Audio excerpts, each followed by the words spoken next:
ಜಾತ್ರೆಗಳಲ್ಲಿ ಪ್ರಸಾದ ತಯಾರಿಸೋದು ಕಾಮನ್. ಆದ್ರೆ ಇಲ್ಲೊಂದು ದೇವಸ್ಥಾನದಲ್ಲಿ ಪ್ರಸಾದ ಮಿಕ್ಸ್ ಮಾಡಲು ಸಾಕ್ಷಾತ್ ಜೆಸಿಬಿಯೇ ಬಂದಿದೆ.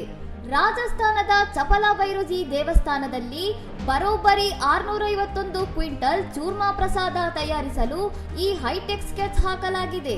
ಹಿಟ್ಟು, ತುಪ್ಪ, ಸಕ್ಕರೆ ಮಿಕ್ಸ್ ಮಾಡಲು ಕೈ ಬಳಸೋ ಬದಲು ಜೆಸಿಬಿ ಬಳಸ್ತಿರೋ ವಿಡಿಯೋ ಈಗ ಸೋಷಿಯಲ್ ಮೀಡಿಯಾದಲ್ಲಿ ಸಖತ್ ವೈರಲ್ ಆಗ್ತಿದೆ. ಸುಮಾರು 3 ಲಕ್ಷ ಭಕ್ತರಿಗೆ ಪ್ರಸಾದ ಹಂಚಬೇಕಿರೋದ್ರಿಂದ ಕಡಿಮೆ ಸಮಯದಲ್ಲಿ ಕೆಲಸ ಮುಗಿಸಲು ಈ ಜೆಸಿಬಿ ಐಡಿಯಾ ಮಾಡಿದೆ ದೇವಸ್ಥಾನದ ಮಂಡಳಿ. 100 ಕ್ವಿಂಟಲ್ ರವೆ, ತುಪ್ಪದ ಜೊತೆ ಜೆಸಿಬಿ ಆಟ ನೋಡಿ ಜನ ಇದು ಹಿಂದಿನ ಕಾಲದ ಹೈಟೆಕ್ ಪ್ರಸಾದ ಅಂತ ಕಮೆಂಟ್ ಮಾಡ್ತಿದ್ದಾರೆ. ಭಕ್ತಿ ಮತ್ತು ತಂತ್ರಜ್ಞಾನ ಒಂದಾದ ಈ ವಿಚಿತ್ರ ದೃಶ್ಯ ಈಗ ಇಡೀ ದೇಶದ ಗಮನ ಸೆಳೆದಿದ್ದು ಜೆಸಿಬಿ ಕೈ ಚಳಕಕ್ಕೆ ಜನ ಫಿದಾ ಆಗ್ತಿದ್ದಾರೆ. ಇನ್ನಷ್ಟು ಸುದ್ದಿಗಳಿಗಾಗಿ ನೋಡ್ತಾ ಇರಿ ಸೌರಂ ಟಿವಿ.